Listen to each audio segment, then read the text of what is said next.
What is going on, YouTube? Team Gradelock here. I'm your host Enrico, and I gotta say to all my one little fuckface in the world, this is just miss you, love you, love you. Now, if you guys already don't know, Team Gradelock is here with a deck profile with Nubatama, the dominated version. Now, I've been playing this deck for about a few months. I've been playing it before. I just got support in G-Set 12. So I was thinking about doing a deck profile before G-Set 12, but I was like, wait a minute, it's literally a month away, so let me just wait until after G-Set 12 and then make a deck profile of it. Now, the reason why I took so long doing a deck profile of this after G-Set 12 came out, I've been playtesting a lot. I've been playtesting this deck like literally every weekend at my locals. So far, I think this build's pretty good. Well, in my opinion. Could be wrong, could be right, but the only way to prove it wrong is for you to test out the deck, or to you comment down below telling me why I shouldn't play this card, why this card's bad, why this card's good. It's whatever you guys think, it's your opinion. But in all honesty, I've been playtesting the hell out of this deck. I like it a lot. I have fun playing it, mainly because, you know, Dominate, I get to, technically I get to play two different decks playing Dominate. So that's what kind of makes this deck pretty fun for me to play. But enough about me rambling, let's do a deck profile right now. So, we're going to start with grade zeros. Obviously, we got the starter. It's the best starter for Dominate build. One, when you dominate a unit. So, if you guys already don't know, Dominate, whenever one of my rear guards have a Dominate effect, as soon as I dominate one of my opponent's rear guard, his effect kicks in. So, technically, he's kind of like interrupting the effect, but he's chaining to the activation of Dominate. So as soon as I dominate one of my opponent's rear guard or units, his effect activates, I can put it in the soul, give the unit +3, and then I draw a card. It's pretty much just like a little kind of draw engine with a +3 effect. The broken part about him is for the fact that I could give +3 to any unit.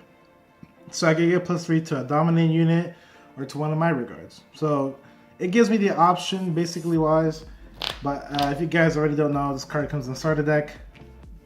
Literally the best starter for any dominant build. Some people play two of him, but I highly recommend to play one of him. There's really no point in playing two. God forbid if you actually play the mirror match. The mirror match, this card will literally kill you. So the mirror match, the Grade 3 Shiranui, you can bring back any units from the grave to the field. So usually in the mirror match, what people do is I would resurrect this from my opponent's grave, put it back in the field, dominate one of his units, or I could dominate this unit. As soon as this card becomes dominate, I can activate his effect, put it in the soul, I can give +3 to any unit that I want, and then I draw the card. The only cost is he goes into my opponent's soul. So sometimes it's kind of like a whiff drawback, because sometimes dominant decks need soul. So I'm plussing by 2 by giving +3 to a unit and drawing a card, but I'm also making my opponent plus by putting a card in his soul. So the mirror match, this card is literally just the nuts. You don't want this card in the graveyard. But like I said, best starter for Dominate. Then let's get going. So we play 4 heals, obviously. Not much to say about that. These heal triggers are just if I G guard into the right G Guardian for this card, I can discard a card. Discard a grade 1 and draw a card. This card I rarely see happen. I rarely activate this card's effect. Is this card a mandatory in any dominant deck for Nubatama? No, it's not. At the moment, I don't think this card is necessary. Maybe later on, but if you guys want to test it out, I play it just in case. If you guys want, I play it just in case. This card isn't that expensive. It's like $1 or $2 online right now. But like I said, this heal trigger, you don't necessarily need it. So you don't have to worry about getting that heal trigger. I play 8 crit. Obviously, I play 4 of the Shiranui crit, and then I play 4 of the crit that goes in the soul, and then countercharge 1. Both of them, they both go in the soul. 1 on flip, so 1 I draw a card and give +5 to my Vanguard. So usually, this crit, if you're playing any dominant deck, any dominant deck needs to rush. Almost every dominant deck, dominant build I've seen has to do a rush. My build is mainly rush, well not rush, but my build is mainly keep attacking my opponent until I can beat them down to 5 damage and then I finish them off. with my good strides. So I rush my opponents with these crits. It happens all the time. My opponent sometimes attack them, which is great. It's better than them attacking my Vanguard. But also for the fact that this card can go into my Soul. And like I said, a lot of dominant decks rely on having Soul. So the crit trigger is a necessity for any dominant deck.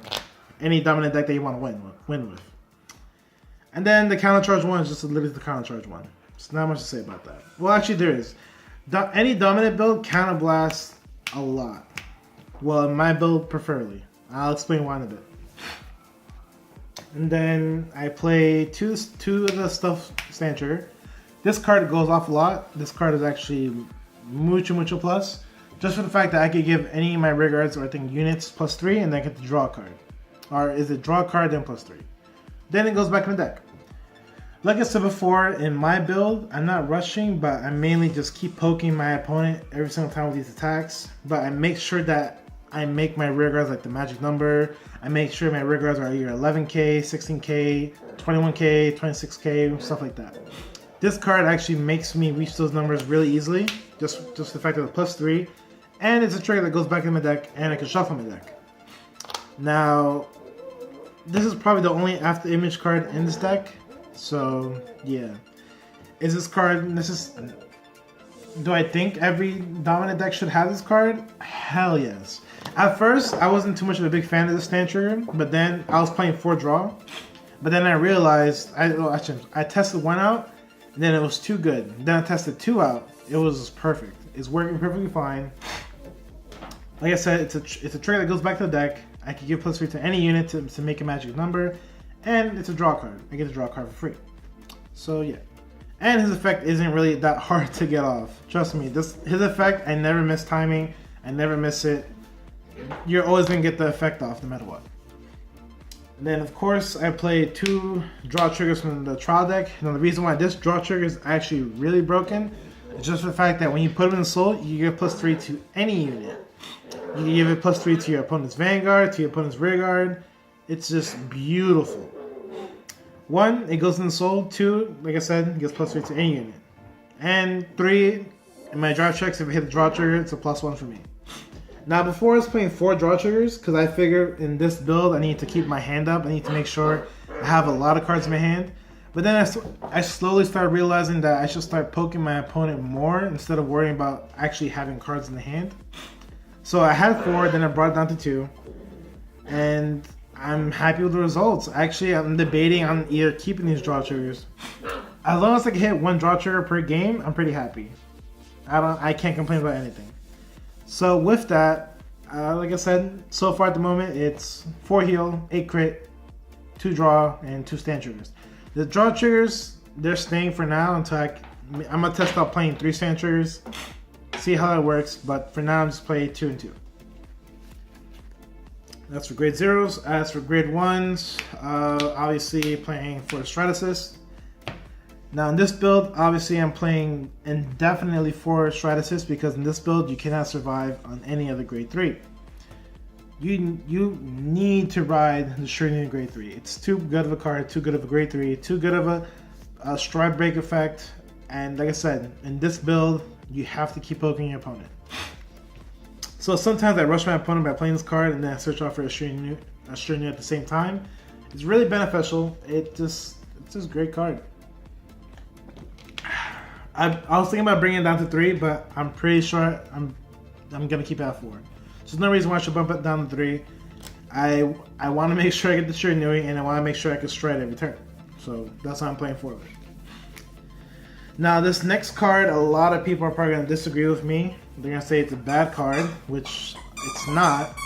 But I am playing for the damage of flipping PGs. Reason why, in this build. I'm sorry, Teddy. In this build, you gotta make sure you counterblast. In this build, I'm gonna counterblast a shit ton. Like, you have no idea how much advantage I get from counterblasting this deck. So I definitely rely on these PGs. The dominant PG is a good PG. Don't get me wrong. Unfortunately, that PG is terrible early game and mid game. I think that I'm sorry, it is terrible early game and late game. The dominant PG is only good mid game, just for the fact that any dominant Nubatama decks, they don't have any pre-GB dominant effects. If, like I said, if Nubatama got any dominant effects that happened pre-GB, then the Perfect Guard would be broken. I could activate the Perfect Guard early game and mid game. But I don't see it happening anytime soon, in all honesty. So that's why, like I said, I prefer this PG instead, just for the fact that it gives me the Counterblast. You need a Counterblast in this deck. So I'm playing for the PG. Maybe Bushiroad gets more better support to Nubatama. Maybe I might play the dominant PG, but for now, it's just Bushiroad. In G-Set 12, Bushiroad kind of screwed over Nubatama and didn't give him that much support, unlike how they gave so much support to Neo Nectar, Shadow Paladin, and stuff like that. But, I mean, so far at the moment, like I said, just playing 4 of these PGs. Then next, we're playing 3 of the Dominate Grade 1. Well, not Dominate, but... not Dominate, but basically with its effect, whenever I dominate my opponent's Vanguard or Rearguards, I gain all the effects. I can activate any effect that I want, which is great. And his second effect is also when I boost something, he's boosting, I could put him in Soul, and my opponent discards a card. 1, it goes in Soul, so I could Soulblast it later on. Like I said, any dominant deck, you need Soul. 2, I can make my opponent discard a card. So it's beneficial in 2 ways if you think about it, but mainly for the fact I play him just for just for me to gain all the effects. Now, when I gain all the effects, I mean I gain like either the attack power, the Counterblast draw card effects, retire effects, stuff like that. But like I said, main reason why I play him is because now in the meta we have the new Vanquisher support. Vanquisher support has broken rearguards that activate during battle, but I need a certain Vanguard or rearguard for it, so that's the reason why I'm playing 3 of them at the moment. He works great between the Tsukiyomi matchup. The Tsukiyomi matchup, I could dominate the rearguards, and a lot of them only activate if I have a noble Vanguard. So that reason why that's why I'm playing 3 of these. Sorry guys for the squeaking. That's my dog. He's having fun with his chew toy. Now we got 2 of the Raccoon. If you guys already don't know, this is the new support from G-Set 12. This card's from the new support that Nubatama got in G-Set 12. Like I said before, unfortunately Bushiroad screwed over Nubatama. Bushiroad just didn't care and didn't give him that much. But luckily Bushiroad gave us these 2 cards. Well, gave us this card. Now a lot of you people are gonna think, oh, okay, this card's terrible, it's bad. It's not really beneficial at all, but it's actually beneficial for this build. Like I said before, this deck relies on having Soul. This deck also relies on going plus, or having hand.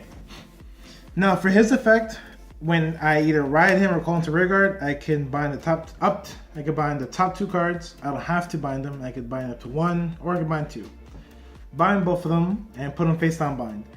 Now the beneficial fact is my opponent can't see it, but only I can. 2, whenever I dominate my opponent's rearguard or Vanguard, I can activate the effect by putting one of those cards in the face down bind zone to my Soul, and then he gets +5. So he can be a 12k booster, which is great. It makes the magic number of 21k rearguard attacking, and like I said, I'm getting a free card in the Soul. Later on, you guys are gonna definitely understand the reason why I rely on having so much Soul in this deck. Like I said before, I was kind of iffy on this card. I didn't like it, but now that I play tested it and play it in the certain build that I'm playing, it works out perfectly fine. I'm actually thinking about bumping things up to 3, but for now I'm gonna keep it at 2. And then the last grade 1, I'm playing the Counter Charge 1. It's not that great. I barely use it. I'm actually thinking about getting rid of this to play 3 Raccoon.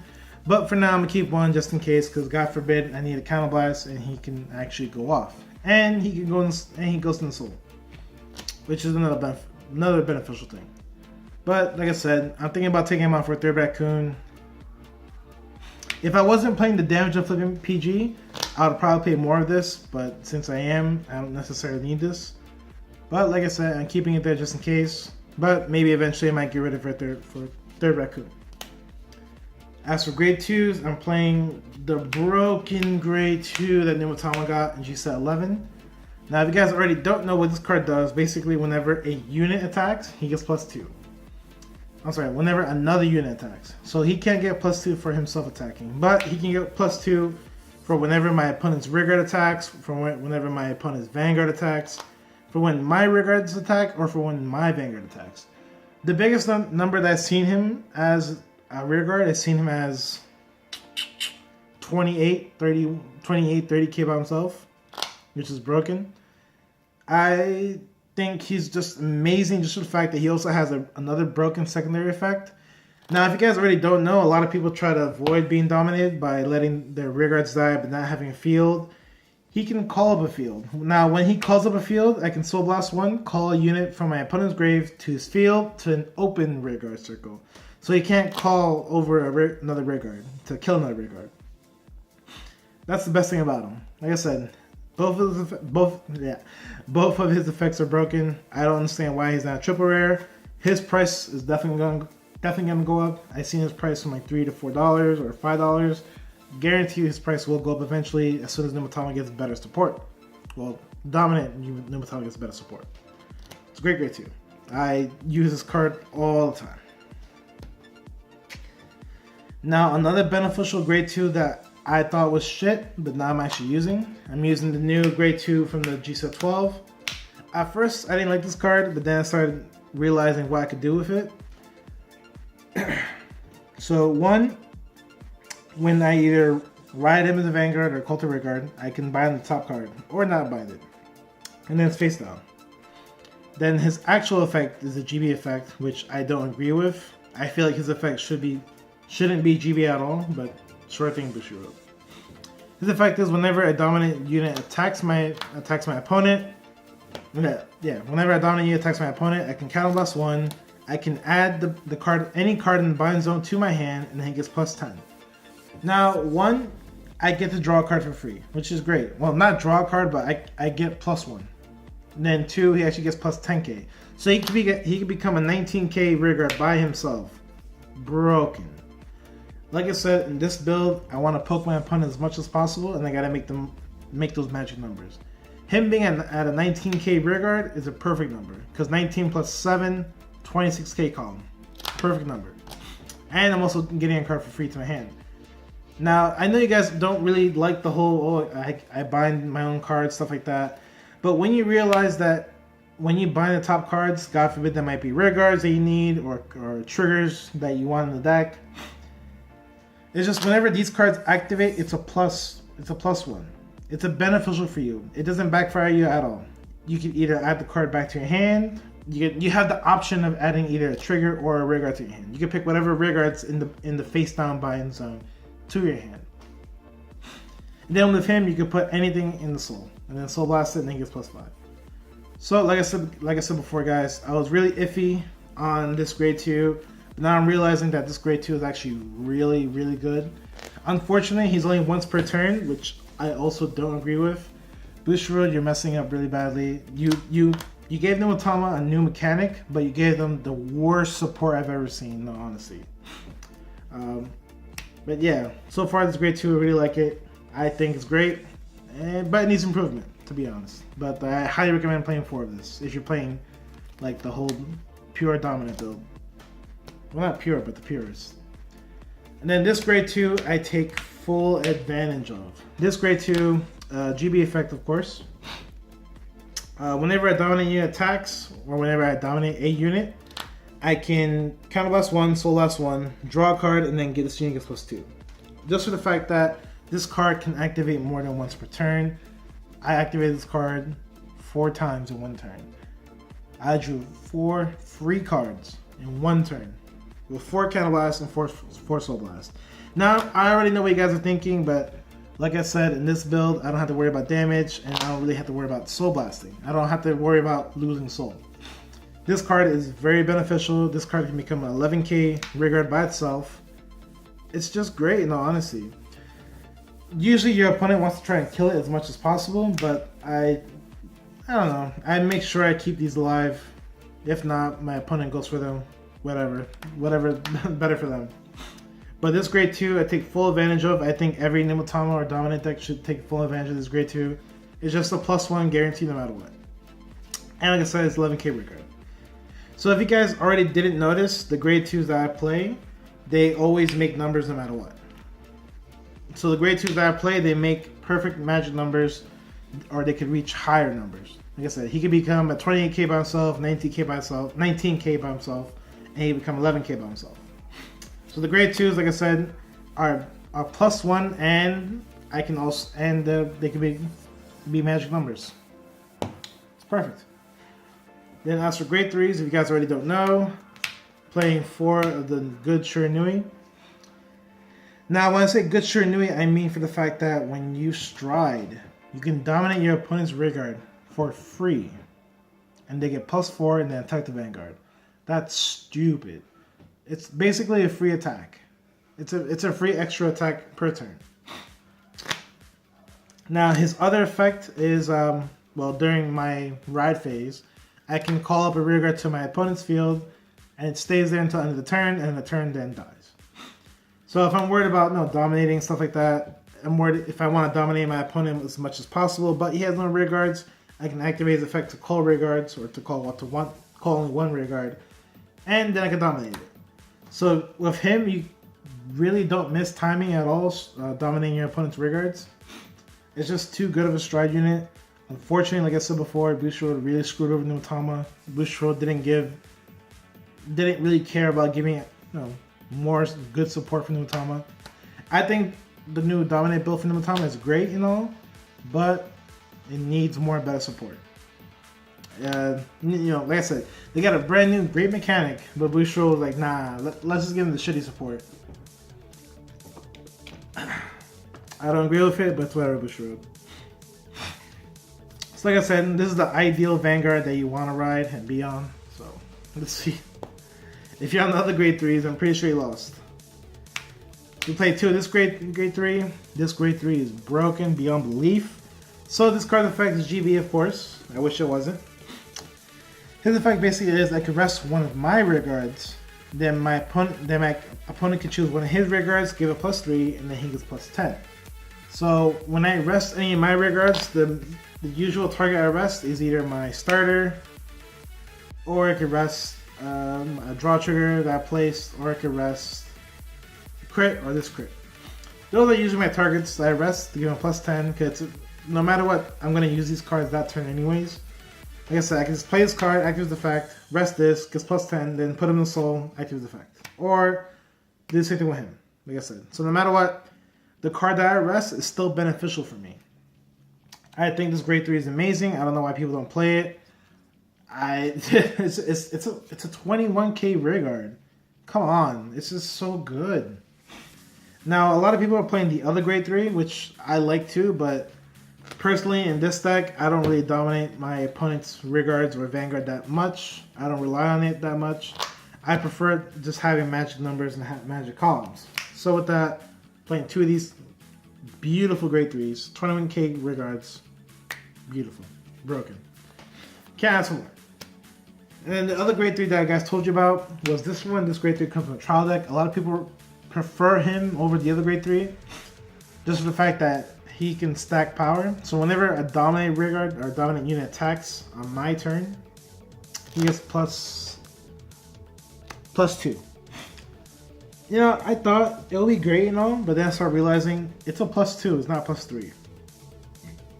If it was a +3, I can make magic numbers more easier. But instead, it's a +2. So in order for him to be a 16k by himself, or I'm sorry, to be a 17k by himself, I need to dominate 3 of my opponent's units. That's already hard enough. And then if I want him as a 21k rear guard, I need to dominate 6 units. Again, that's already hard enough.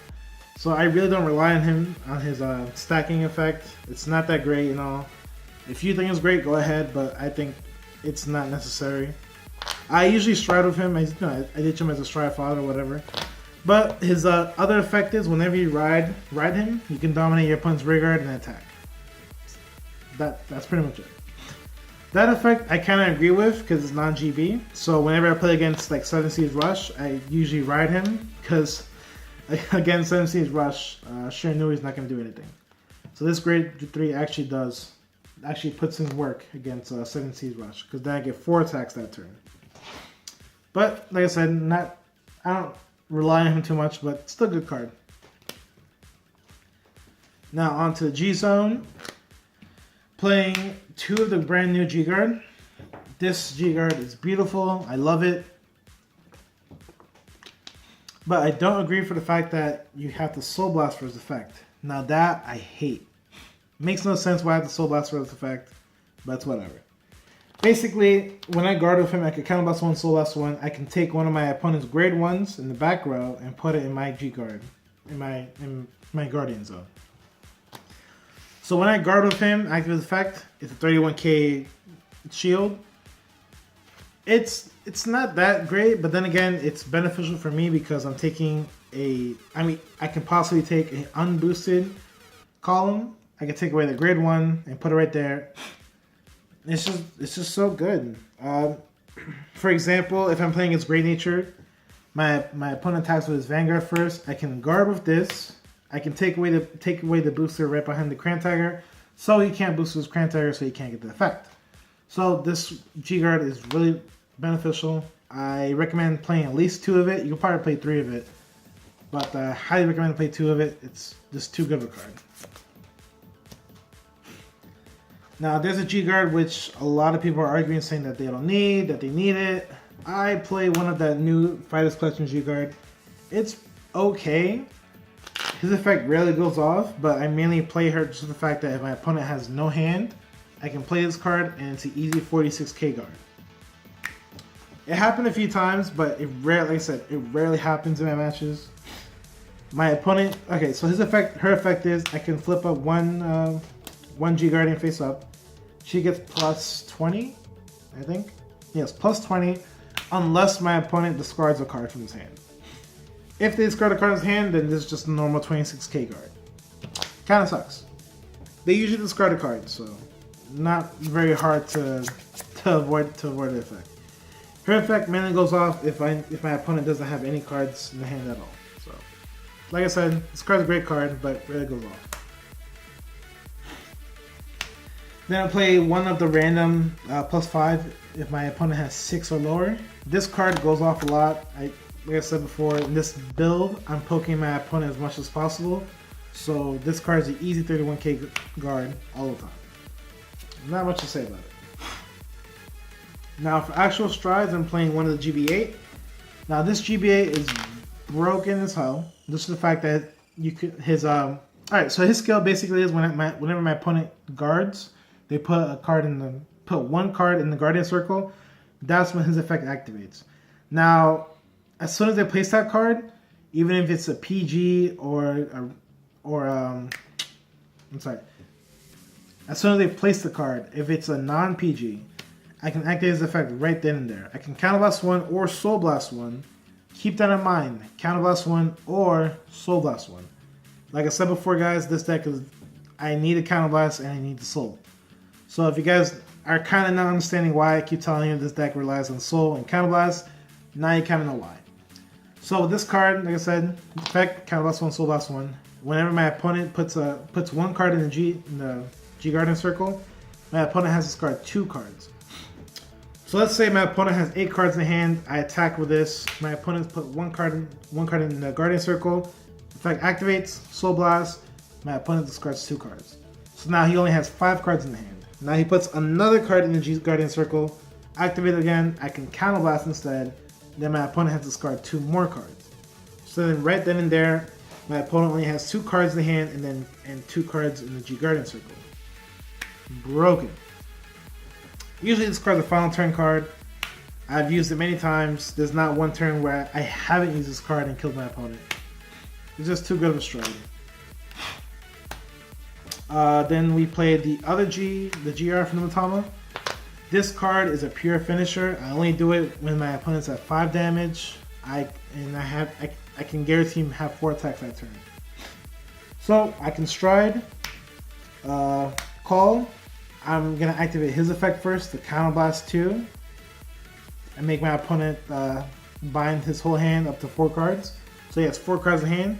And then I'm going to activate my Stride skill right afterwards to dominate one of his rear guards and attack the Vanguard.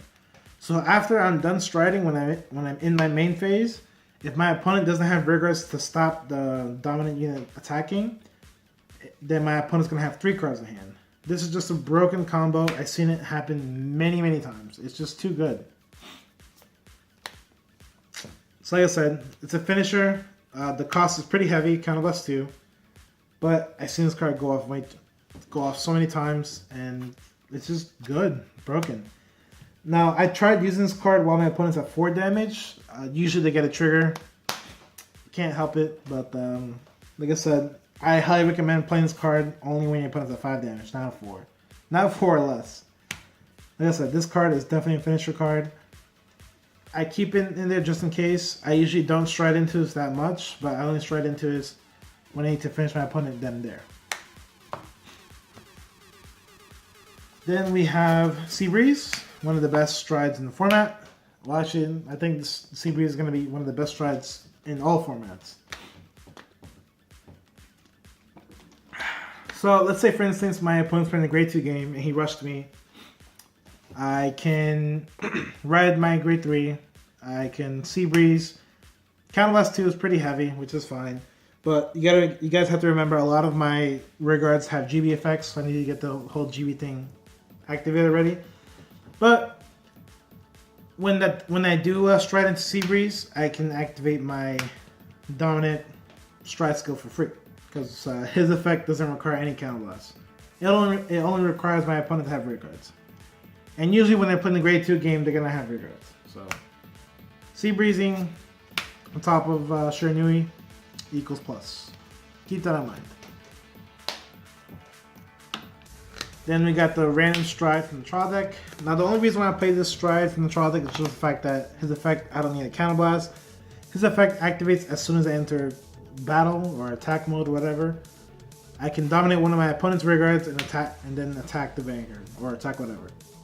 So it's a non-counterblast card. I kind of go into him at times, but when I don't go into him, I usually flip him face up for the GR. Pretty good. Then I play 2 of the new GR from G-Set 12. If you guys already don't know what this card is a +2. Actually, I'm sorry.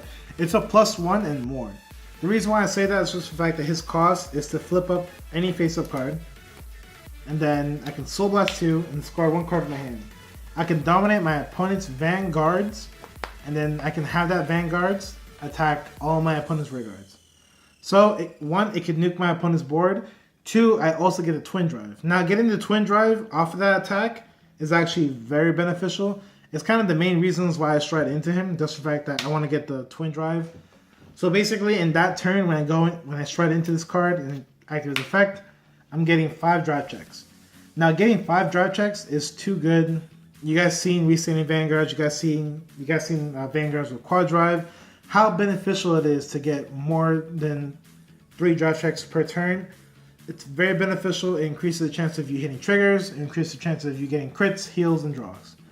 It's just so beneficial. So, like I said before, it's already broken enough that you're getting the extra Twin Drive. But you also get to nuke your opponent's board. Let's say your opponent has a full board. I can just stride into him, dominate my opponent's Vanguard, have it attack my opponent's board, and nukes the whole board, and I get a Twin Drive out of it. So this card, like I said, it's a +1 guarantee, +1 and more, depending on how many rear guards I'm actually going to get rid of. So it's a great card. A lot of people only recommend playing 1 of it. I recommend playing 2 of it, because like I said, I mainly use this card just for the Twin Drive or just nuking my opponent's board. It's just too good of a GR. It's really good. Really, really good. Then I'm playing 2 of the RR Dominant unit from G-Set 11. Now, a lot of people disagree with me on this. A lot of people are playing 4 of it. They think it's great. But in my honest opinion, I think it's okay. The main reason why I use it is just the first turn stride, and I can also snipe out my opponent's rear guards. Now, this effect is basically Counterblast 1, dominate one of my opponent's rear guards, stand it, give it +3, and then give it +3 for each face-up card in my G-zone, and then attack the Vanguard. First of all, so I can stand up whatever rear guard I want, I can target whatever rear guard I want, and then at the end of that, after I fully dominate that rear guard, it dies. So, God forbid, I am playing against my opponent who has Command Laurel. So I stride into this. I use my first dominant effect, which is him. I can give +3 to the Command Laurel, so it's a 7k by itself.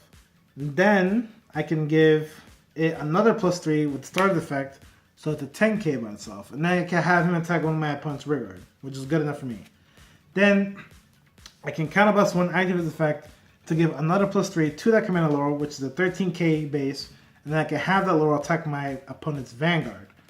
And then right after the end of that, Command Laurel dies. So like I said before, I mainly use this card just to snipe out my opponent's rear guards. It's a great stride, don't get me wrong, it's a great first turn stride. People are saying that I'm using it wrong. I probably am. I'm probably not. But if you guys agree with me or disagree with me, please comment down below and let me know what you guys think. Then we're playing 4 of the broken dominant stride. Now, there are a lot of rulings with this card, which a lot of people are getting confused. So the effect is Counterblast 1, flip a face-up copy of himself. As many face-up cards in my G-zone, I can choose up to those units. So if I have, let's say if I have 5 face-up G-zone, I can target 5 units, give them +4, and if any of them are my opponent's units, I can stand them and then have them attack. Now, if you guys think about it, I can literally activate his effect and give +4 to my whole board, which is good, which is great. But I mainly use him just for the fact that I can dominate my opponent's rear guard and attack my opponent. So if my opponent's at 5 damage, they're literally gonna guard either 8, 7, or 6 attacks in that one turn. But if they have 4 damage, it's going to be a little bit different. So, when that happens, I choose which units, I give them, they all get +4, and then if any of them are my opponent's rear guards, I can choose them to attack whoever. Now, when I dominate those rear guards, they're all dominated at the same time. So all those rear guards are now my rear guards. Then I choose which one attacks first, one by one. Now, until his effect fully resolves, they're all still dominant and they're all still my rear guards. So let's say, okay, let's say this is me, this is my opponent, and this is his rear guards. So active his effect, I am going to dominate these four right here. They all get +4 each. And then I'm going to attack with him first. My opponent's going to guard it. Then I got attack with him second. My opponent's going to guard it. And then I'm going to attack with this third. My opponent's going to guard it. And then I'm going to attack with this fourth. My opponent's going to guard it. Now, like I said, as soon as these cards are rested, usually in the rule book it says after a dominating attacks, it becomes the owner's card again. That with his effect, I actually still have them as my rear guards. So this ruling actually comes up a lot. Alright, so let's say after the effect, dominate these four. I'm going to attack with him first, and then I'm going to attack with him second. A lot of the times, my opponent's like, okay, I'm going to intercept with him. They can't do that. Now the reason why I say that is the fact that if they try to do it, they can't, because technically the card is still mine. He's still dominant until the resolve of his effect. So until his effect is actually officially done, that's when I lose all my dominant rear guards. Until the last dominant rear guard attacks. So that ruling comes up a lot. Just to clarify it, just to clarify it. But you can look it up in the rule book. You can ask any of the Bushiroad judges. They're gonna tell you the same thing. I played it, used it a lot, and people are just like, wow, that's unfair. I'm like, it kind of is, kind of isn't, but it's whatever. So like I said, this is one of the brokest, one of the good strides for Nubatama. He's kind of a finisher and he's kind of a big push. With him, I can imagine having at least 6, 7, 8 attacks per turn, which is great. But yeah, so that's my stride zone. I play for the good stride. Then play 2 of the stride that snipes a rear guard. 2 of the GRs, which is really good. 1 of the just non-Counterblast dominating stride. Sea Breeze, because the best stride in the format. The old GR, just for the fact that I can finish my opponent off if they're at 5 damage. GBA makes my opponent's hand go bye-bye. 31k, pretty simple. 26k or possibly 46k. 31k G guard, and I can take away my opponent's grade 1s. Pretty simple. Now that's my build for Dominate for Nubatama. Again, I do apologize for me taking so long making this video. Like I said, I wanted to test this deck out before me doing a deck profile. I wanted to make sure this deck is actually good and decent. But so far, this deck is running well. Do I think Nubatama is like top tier? No, I do not. Do I think Nubatama is like almost meta or like at least up there? No, it is. In my honest opinion, I think Dominant is one of the newest meta decks. It's definitely going to be up there, but I don't think it's going to be number 1. Like I said before, I highly believe that Bushiroad screwed over Nubatama. Even though Nubatama got a new mechanic, Bushiroad didn't give enough support for it. Hopefully, Nubatama gets more support. Like I said, I really have fun playing this deck. I hope you guys can try this build out. I'm pretty sure you're going to have fun playing it too. Because, like I said before, you're playing more than one deck. Because technically, when you dominate your opponent's rear guards, you're playing 2 decks. Broken. So if you guys like this video, please comment down below. Say you like it, or hit that like button. If you're not subscribed yet, subscribe to our channel. And as always, guys, remember, may the crit trigger forever be in your favor. Deuces.